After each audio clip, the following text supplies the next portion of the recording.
Hello everyone, welcome to Crazy Karl Projects. I'm camera guy Lou, helping Karl out with this intro because he forgot to turn the microphone on. It happens to the best of us. Karl is on location this week helping his parents out around their family farm. He's working on their 2011 Chevrolet Silverado with a check engine light on the dash. It's something about temperature and the AC not cutting on. The dealership wanted hundreds of dollars for this simple repair that Karl's going to do for less than $50. And he's going to show you his process for the whole thing. But he'll have the microphone turned on for the rest of this.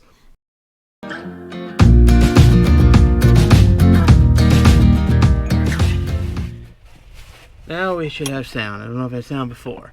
But I'm working on replacing a thermostat on a 2011 Chevy Silverado half-ton with the Vortec V6. And here's the question: you'll want a 10 millimeter, it's a 10 millimeter nut, and you'll want a short extension because the little deep well sockets are just a little too short to clear this pipe. And it's a little tight, but it should go in. Tested the coolant. I got tested the coolant in the reservoir. It's okay. I'll test the coolant here as I get done. That. If I had, now we had some debate on whether or not, with the parts guy, on whether or not there should be a flange gasket for this. Apparently, the parts listing does not list a gasket. We will find out. It has a big O-ring gasket that goes on the inside. If that's the case, it may seal internally. If it's not the case, I may be doing this again and getting a gasket. And I think the first part, you're going to have some video with me showing that it says do not use AC overheating, and that's with the engine cold. This thing sat out overnight and below freezing temperature, and it's still showing.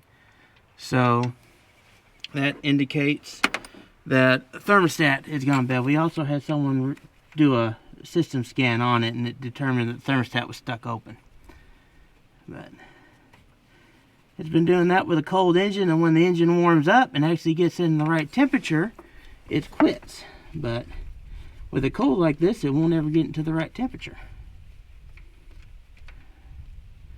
Now, the moment we see whether or not there's a gasket, and you want to make sure you do this somewhere where you can clean up fluid, have a catch, whatever, because you are going to lose some coolant.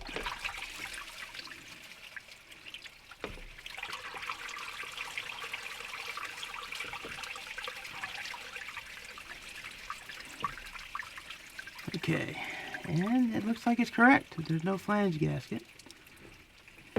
Pull this up. I know you can't see much, but it's just stuck in here, and there is a rubber O-ring attached. And there we go. And there's the part. It's a two-piece, which actually shows a one-piece. This thing's a two-piece. So, set that there. There you can see the old one. And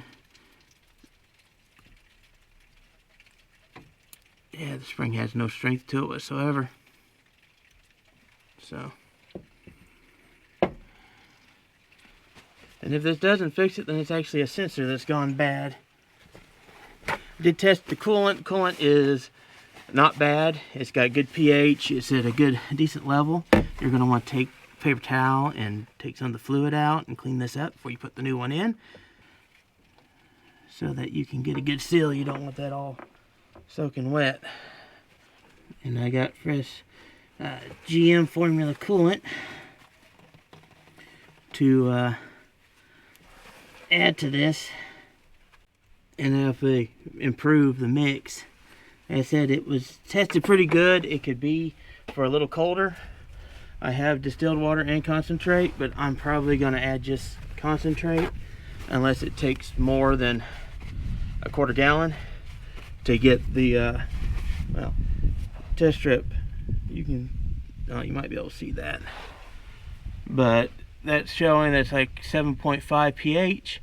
You can ignore the orange, and the purple is testing good to about 24 minus 24, between minus 24 and minus 37, which is not bad, but I normally keep mine good to, well, on this chart it'd be good to minus 52 or colder.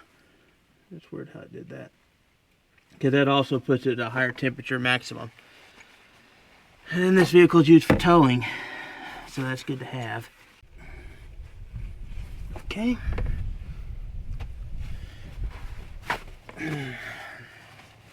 Now let's try the new one, which is 2 parts. There's a parts number, and also parts number for the gasket. And like I said, it was 10mm bolts. Most things I saw on this show this as being a one-piece unit, but apparently it's not.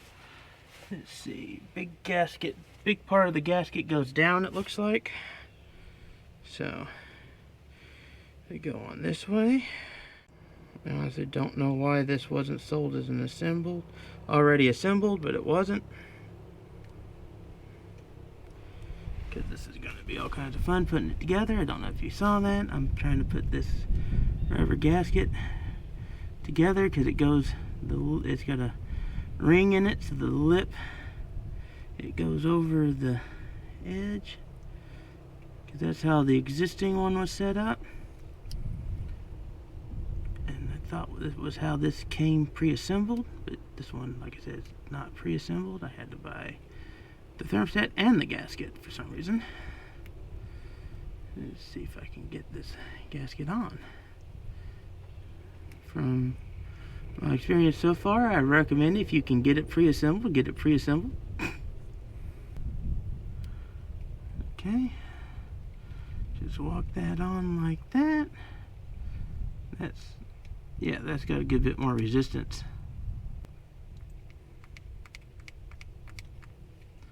So.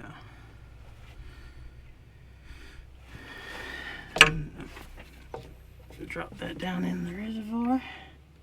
It fits in there just perfect. Double check, make sure that's the right way. The cylinder's on there. Taking this one off to double check, make sure I did that right. This one doesn't have a thick side and a thin side. It's 50-50. But it's got the tapered end on the bottom, and that's what I did, so that should be right. There's no raised lip on that, so that should be right. Alright.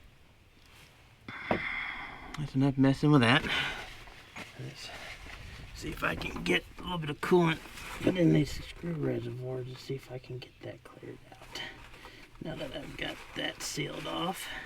Oh yeah, I wanted to test the coolant in the engine, because on these modern closed systems you can't access the radiator, so you got to go by the overflow.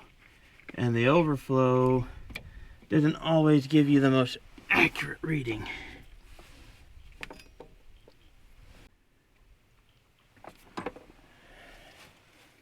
Although so far it looks like it's going to test the same.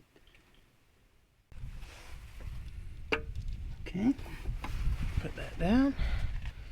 Start feeding these bolts back in. And yeah, it's testing exactly the same.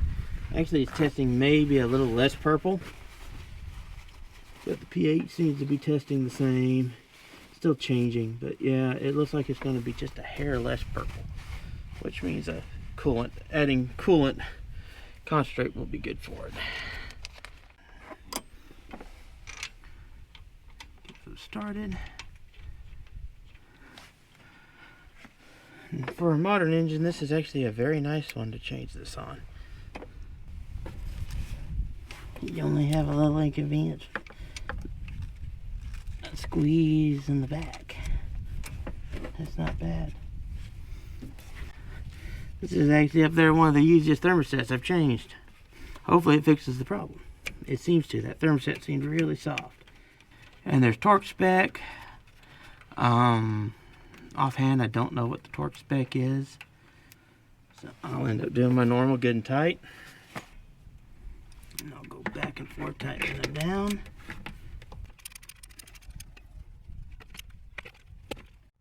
Good and tight. And it's not oath strength, it's just good and tight. because the gasket should seal it and it should not be an issue. And I am going to rinse the coolant off the engine with some distilled water. Wipe my hands off too. And I got a basin down here. Okay.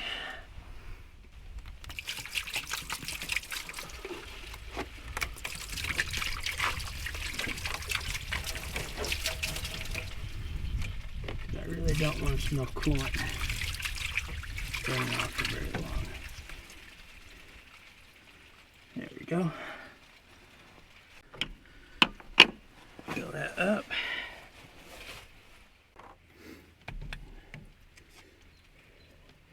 And I actually tied one of these twits to the top of it and tied it to a string to get down there into the coolant in the reservoir. Test it. And this has a direct link to the bottom of the, oops. Let's see where I'm at. A little bit more of that, and then I'll add some water.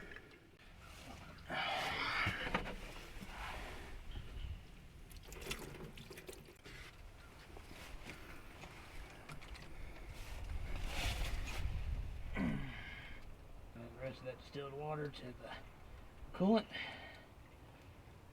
So pre-mixed to about a 70% solution. There we go.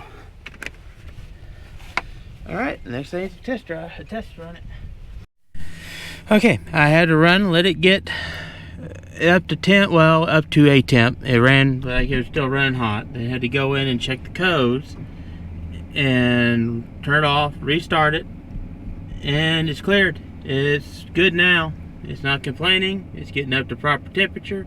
It's still warming a little bit. It's cold today, and it was running its fans for a while. But I did end up having to go in and clear the code because it didn't want to reset itself. But once I reset it, everything did fine. So that's all I needed was thermostat. All right, till next time. And that's it for the 2011 Chevy S10 with the Vortec V6 on Krazy Karl. Have a good one.